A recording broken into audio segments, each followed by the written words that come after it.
Welcome to the deep dive. Today, we are tackling something huge, really, composing extended text. And we're not just talking about, typing words.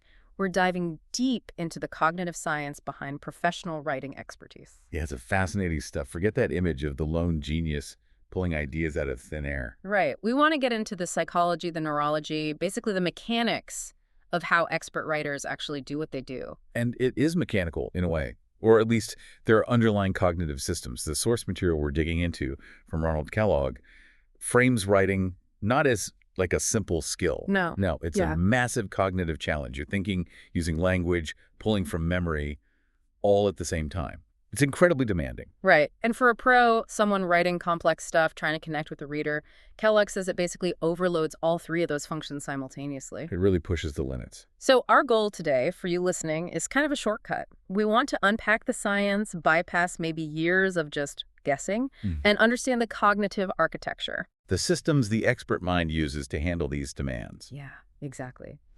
Synthesize the research, give you the mechanics of how expert composition actually works. Okay, so the first big concept, and this is really fundamental, is that professional writing is what the literature calls an ill-structured task. Ill structure. Okay, let's pause on that. What does that mean exactly? Maybe give us a contrast, like a structured task. Sure. Think about chess. Chess is highly structured. Right. Clear rules, clear goal. Exactly. The goal, checkmate, is crystal clear. And the ways to get there, the moves each piece can make, they're fixed, unambiguous. You're working within very defined limits. Gotcha. So how is writing different, ill-structured? How? Well, in writing, especially professional writing, the task is often quite fuzzy. The goal itself might be vague, like, does this report need to be persuasive, just informative? How coherent does it need to be? And there's no single rule book for how to achieve that. Precisely. There aren't fixed rules for style or organization that work every single time, in every context. Often, the writer actually has to define the structure, the specific goals, and the path to get there, all at the same time. Okay, that ambiguity, that sounds like it adds a whole other layer of mental A effort. huge layer. It's a major source of the cognitive load. And that makes it clear why this isn't just about, say, poets or novelists. Oh, absolutely not. If you're an engineer writing a spec or a manager writing a strategy doc, you're wrestling with this same ill-structured problem. Exactly. The scope here is really broad. Technical writers, sure, but also journalists, academics writing papers, business people, even government folks writing policy. So the common thread isn't the topic, it's the underlying psychology. Yes, it's about applying these universal psychological principles to manage the inherent messiness and ambiguity of composing complex text. Okay, let's unpack that then, our mission. Understand the core traits that let these pros juggle all those mental balls, the facts, the words, the audience, and really land their message. All right, so let's dive into that central challenge, the cognitive overload. When a professional writer actually sits down to produce something substantial, what's going on upstairs? The sources talk about reaching this advanced stage called knowledge crafting. Knowledge crafting is kind of the peak, yeah. But getting there means mastering the core processes. The classic model comes from Hayes and Flower. Planning, translating, and reviewing. I remember those from school. Right. But the key thing, and this is where maybe school simplified it. They aren't neat, linear steps. Plan, then write, then edit. Absolutely not. The research shows they're constantly interweaving. They pop up again and again all through the process. From the very first thoughts, the pre-writing, right through to tweaking the final draft. So you could be, like, writing a sentence Translating, yeah. and suddenly realize it doesn't fit the overall goal. That's reviewing kicking in. And then you jump back to planning to maybe rethink the next paragraph. Exactly. All within seconds sometimes. The expert writer is fluidly cycling through these, often working on different bits of the text mentally at the same time. It's incredibly dynamic. And the mental strain, the overload, comes because you're trying to solve two big problems at once. That's Breiter and Scardamalia's idea. That's right. Two distinct but parallel problem spaces. Yeah. You can't really focus on one without impacting the other. Okay, what are the two? So problem one is the content space. This is all about the what, representing the facts, the ideas, the beliefs about your topic. What do I know? What information do I need? How does it all fit together logically? Right, the substance. And then problem two, running right alongside it, is the rhetorical space. This is the how. How do I actually say this effectively? How do I make it coherent, persuasive? What style works for this specific audience? Wow. Okay. Juggling the what and the how simultaneously? Yeah, Yeah, I can see why that's exhausting. it's the core cognitive bottleneck. Let's zoom in on planning for a second, because that feels like the engine driving this whole thing.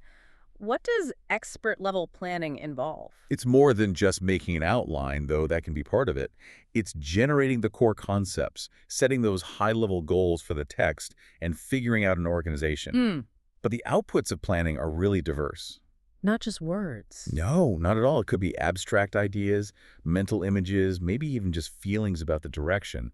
And this connects to that idea of notebooks of the mind. Ah, yeah. The external stuff writers use. Diagrams, notes. Exactly. John Steiner's term. These external plans, the messy outlines, the mind maps, the scribbled lists, they act as cognitive offloading tools, Like saving your mental RAM. pretty much. Yeah. And the sources point out these notes are often, really cryptic, full of shorthand, abbreviations, maybe arrows going everywhere. They're purely for the writer's own use. We'd call them the last cheap gas. I love that. It's perfect, isn't it? Cheap because they're efficient shortcuts. They let you capture complex relationships without having to write full prose. Does the research suggest this external stuff is, like, essential for complex projects? Or can experts keep it all internal? For serious long-form writing, the consensus seems to be that externalizing is pretty crucial, especially during pre-writing. There's just too much information, facts, goals, potential structures to hold accurately in working memory, especially given how ill-structured the task is. So pre-writing isn't just procrastination. Definitely not. It's an active, extended period of thinking about the task before you even start drafting. It can take hours, days, sometimes weeks for really big assignments. You're basically building the structure that the task itself lacks. Okay, so planning creates the scaffold. Then you start actually building the text, translating. What's the complexity there beyond just, typing sentences? Translating is where your language skills and your subject knowledge really have to sync up. It's picking the right words, putting them into grammatical sentences, but also making sure those sentences link together smoothly, creating cohesion. At the local level, sentence to sentence. And globally, paragraph to paragraph, section to section. And the speed here matters. If you're constantly struggling to find the right word or phrase. You're burning cognitive resources you need for planning the next idea. Exactly. It bogs down the whole system. Fluent translation relies on rapid retrieval from memory. Which leads us neatly into reviewing. And you're saying this is way more than just catching typos. Oh, miles beyond spell check. Reviewing is the critical check against those rhetorical goals you set during planning. It involves really complex editing, looking for flaws in structure, word choice, grammar, logic, coherence. Checking if it actually makes sense, if the argument holds up. Yes, and crucially, evaluating it from the reader's perspective. Is this clear? Is it persuasive to them? Does it have the right tone, the right level of detail for this audience? So it's like running a simulation of the reader in your head. That's a great way to put it. You have to anticipate their questions, their potential confusion, their background knowledge or lack thereof. You're constantly asking, how will this land? This ability to shift perspectives is absolutely key to expertise. Okay, so the professional isn't just correcting their own work. They're actively shaping it for someone else's mind. That's the essence of knowledge crafting. Addressing potential problems in logic, coherence, clarity before the reader ever sees them. Right, we've laid out this, frankly, impossible-sounding juggling act. Planning, translating, reviewing, all happening at once, plus managing the content and rhetorical problems. The cognitive load just sounds immense. It is. It really is. So the big question is, how does the expert brain cheat? How does it get around the limitations of working memory? That really is the core of it. We know working memory isn't tiny, right? Maybe holds 7 or so items actively. Composing just floods it. The verbal protocols, where writers talk aloud as they work, they paint a vivid picture. Like that busy switchboard operator analogy. Exactly. Trying to juggle all these demands simultaneously. It's constant pressure. Which totally explains the novice experience. You're struggling just to get the grammar right, find the word. There's no mental space left to think about the big picture or the reader. Not at all. You're completely maxed out. And that often leads to frustration, maybe giving up, what people call writer's block. And there's actual data showing this strain. Yeah, empirical studies confirm it. There was one where they had college writers composing and occasionally played an auditory tone they had to respond to. Okay. The delay in their response time was way longer during writing compared to when they were just reading or learning. It shows how much of their cognitive bandwidth was being consumed by the writing processes. So Experienced writers, the experts, they've somehow learned to manage this, to overcome these limits. They have. Their success comes from, one, finding ways around the working memory constraints, and two, learning to manage the negative emotions, the frustration, the anxiety that inevitably come with that cognitive strain. Okay, so how do they get around the bottleneck? You mentioned long-term working memory, LTWM. That sounds intriguing. It's kind of the expert's secret weapon. LTWM is this theoretical mechanism where experts use their vast, highly organized knowledge in a specific domain to bypass the limits of short-term working memory. So instead of holding every little fact or rule actively in mind. Right, which is impossible. Yeah. They develop these sophisticated retrieval structures in their long-term memory. Think of it like having incredibly efficient indexes and shortcuts built into their knowledge base. Can you give an analogy for how that helps with writing? Okay, imagine your working memory is like the RAM on your computer, very fast, but limited space. Your long-term memory is the hard drive, massive storage, but slower to access directly. Right. The novice writer is trying to load everything they need directly into RAM, and it keeps crashing. The expert, using LTWM, has created these efficient pointers on the hard drive. When they need a complex concept, or a standard paragraph structure, or a specific rhetorical move, They don't have to build it piece by piece in RAM. no. They access the pointer, the retrieval queue, and that whole organized chunk of information is pulled quickly and smoothly into usability without cluttering the active working memory. Ah, okay. So it frees up their mental desktop, their RAM, for the really demanding stuff. Exactly. For the high-level planning, the creative problem-solving, anticipating the reader's reaction, dealing with the ill-structured parts of the task. So the basic building blocks, grammar, common phrases, domain jargon, they become almost automatic, stored and ready for quick recall. That's the idea. Highly automated, highly practiced, stored efficiently. This leaves the conscious mind freer to navigate the complexities. Are there studies that actually show this link between domain knowledge and writing fluency? Oh yeah, quite clearly. The source material highlights a few good ones. Let's hear one. There's that baseball study. Researchers took college students, tested their baseball knowledge, and then had them write narratives after hearing baseball-related prompts. And the high knowledge students were faster. Significantly faster. They didn't have to stop and mentally reconstruct, say, the rules of a sacrifice fly or recall player stats. That knowledge was readily available, integrated.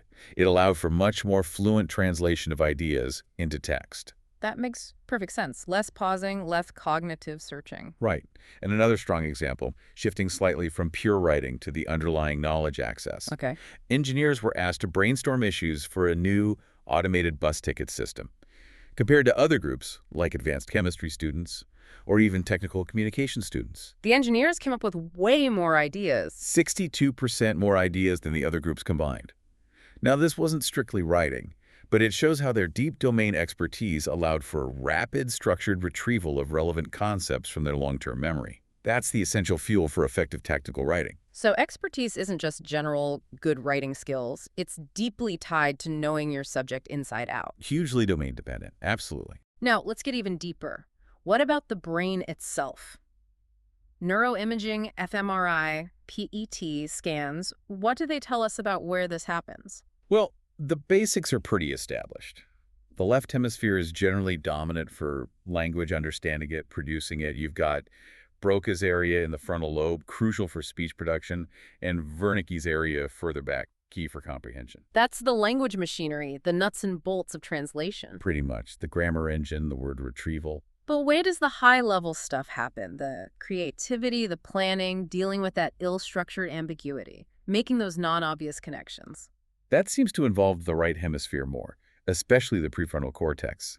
There was a study where people had to write a creative story using deliberately unrelated words like magician, trick, rabbit. A task forcing creative connection making. Exactly, and that task specifically activated the right prefrontal cortex.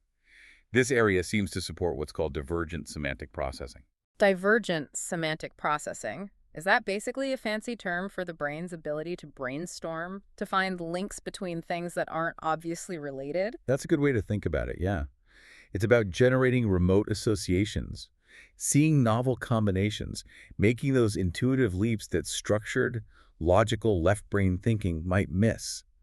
It enriches the content space, allows for originality. Which you definitely need for knowledge crafting. Absolutely. Yeah. But here's the really interesting, maybe Counterintuitive finding from the neuroimaging. Go on. You'd think an expert brain, being so sophisticated, would show more integration, more constant chatter between the left and right hemispheres, right? Yeah. Everything working together seamlessly. Yeah, that seems logical. A highly connected network. But research found the opposite, specifically with trained creative writers. During a resting state, they actually showed less functional connectivity between the left and right hemispheres compared to non-writers. Less connection. How does that make sense? The interpretation is that it points towards automation. It suggests that for experienced professional writers, many of the core composition processes, Like grammar, word choice, basic sentence structure. exactly, those have become so automated, so efficiently handled by dedicated modules, likely within the left hemisphere, and supported by LTWM. That they don't require constant negotiation or cooperation with the right hemisphere? Precisely. The left brain is kind of saying, I've got this part handled, it's routine. It operates more independently on those automated tasks. Which, again, frees up cognitive resources. Yes, it frees the right hemisphere, potentially, to focus on the higher level, more demanding divergent tasks, the planning, the creativity, the reader perspective taking, without being bogged down by the mechanics. It's efficiency through specialization and automation. Okay, so experts manage the load via LTWM. Their brains might even operate differently due to automation. Let's bring it back to the peak performance. Knowledge crafting. What does that actually involve day to day for a writer? Knowledge crafting is really about moving beyond just getting your own ideas down clearly. It's about actively shaping the text, specifically for the reader, making sure they find it comprehensible, convincing, useful. So it requires holding a model of the reader in mind while you write. A sophisticated model, yes. You have to constantly anticipate their reactions, their prior knowledge, their potential points of confusion or disagreement. It's fundamentally reader-centric. That sounds like the big leap from just, say, writing a clear explanation for yourself versus writing something truly persuasive or instructive for others. Exactly.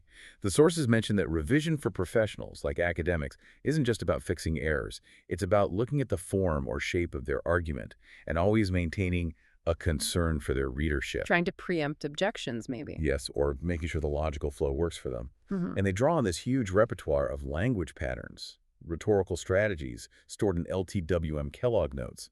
It's likely far more patterns than even an expert chess player uses to tailor the text precisely. And when this doesn't happen, that's when we get those awful technical manuals. That's often a sign of it, yeah. Documents filled with jargon, assuming background the reader doesn't have. It's often because the writer is stuck at an earlier stage.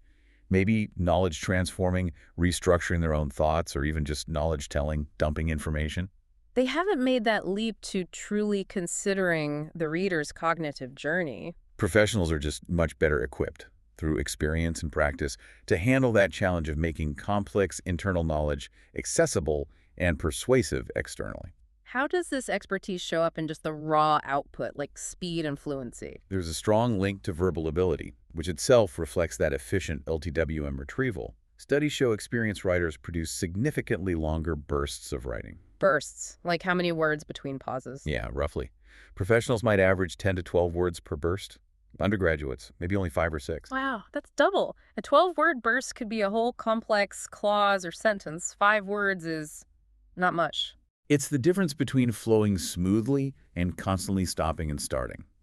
That higher verbal fluency means they can pull out complex phrases, grammatical structures, the right words, almost instantly from long-term memory. Again, freeing up working memory. Exactly. It keeps the translation engine running efficiently without constantly demanding attention that's needed for planning or reviewing. Another characteristic the sources flag is using concrete language. Why is that so important for experts? Because concrete language does double duty in the reader's mind. It activates both the verbal processing and imaginal processing. Concrete words, graphic descriptions, they create mental pictures. And pictures are easier to remember. Much easier. Concrete language leads to more memorable text, deeper understanding. It helps the reader mentally ground the ideas. But professional writing often deals with abstract stuff, law, philosophy, science. True. Experts don't avoid abstraction. They just know how to render it effectively. They use concrete examples, analogies, specific details, vivid context to make the abstract concepts tangible and understandable for the reader. They weave the concrete and abstract together skillfully. Okay, now let's tie this back to domain specificity again. We know skill depends on the field. How does that specialization actually change the style, the rhetoric a pro uses? Every domain, every field, has its own, often unspoken, rules and expectations for communication, its own rhetorical context. An expert internalizes these. Like a lawyer writing a brief sounds very different from a food critic writing a review. Completely different goals, audiences, and therefore different rhetorical needs and conventions. The expert knows the specific code for their field. The sources had that great example about psychologists and APA style. Right. APA style isn't just about formatting citations. It dictates a certain rhetorical stance. Psychologists are often required to hedge their conclusions. Using cautious language. Yeah, phrases like "the data suggest" or "we argue" rather than "this proves." It's about carefully positioning findings within the limits of the data, maintaining an objective, cautious tone suitable for scientific discourse. So stepping outside that style could actually hurt their credibility within the field. Absolutely. If a psychologist wrote a paper with the flowery, personal style common in some humanities fields, their scientific peers might dismiss it as lacking rigor. Rhetorical expertise is knowing not just what to say, but how your specific audience needs to hear it, to be persuaded and to accept it as valid within that domain's norms. It's deep knowledge crafting. Okay, so we've seen the massive cognitive demands, the role of memory, domain knowledge, the reader focus. Given all this, how long does it actually take to become an expert writer? What's the path look like? Well, it's definitely not an overnight thing. It's a long journey, requires serious effort. The development happens in stages. You start with basic literacy in childhood, obviously. Handwriting, reading. But the big cognitive shifts happen later. Yeah, in adolescence and adulthood. You typically move from what's called knowledge telling. Knowledge telling, what's that? That's the most basic level. You basically just retrieve ideas or facts from memory and write them down, often in the order you think of them, maybe just following the structure of prompt, like a kid summarizing a story, just listing events. Okay. Simple retrieval and transcription. Right. Then you progress to knowledge transforming. This is a big step. What happens there? Here, the writer starts actively restructuring ideas from memory.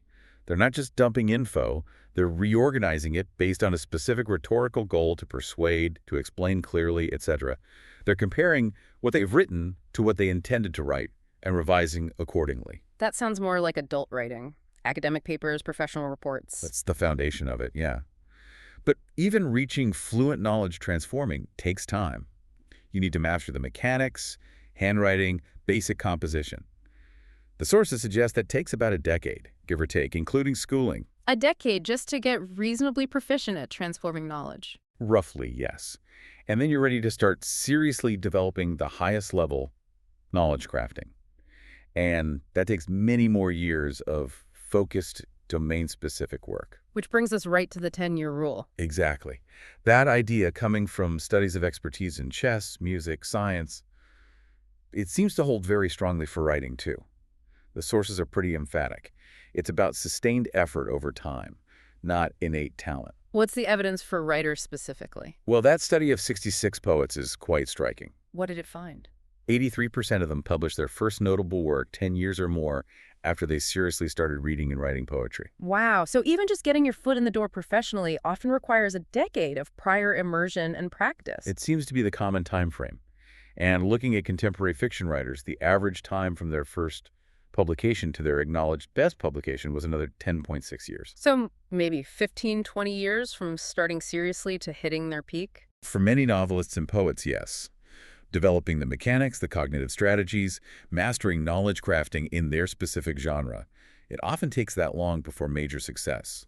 The 10 years is almost like the entry ticket, not the finish line. Okay, so time is necessary. But just writing a lot isn't enough, right? It has to be deliberate practice. Crucially important distinction, yes. What makes practice deliberate in writing? How is it different from just, say, answering emails all day? Deliberate practice is about pushing yourself beyond your current capabilities. It's effortful, focused exertion aimed specifically at improving performance, not just completing a task efficiently. Writing endless emails just reinforces existing habits. Okay, so what does it involve? Key characteristics include working on specific tasks designed to challenge you, often selected by a mentor or teacher, getting targeted, actionable feedback on your performance, and then repeating the practice, refining your skills based on that feedback. You see this formalized in places like writers' workshops, right? Absolutely.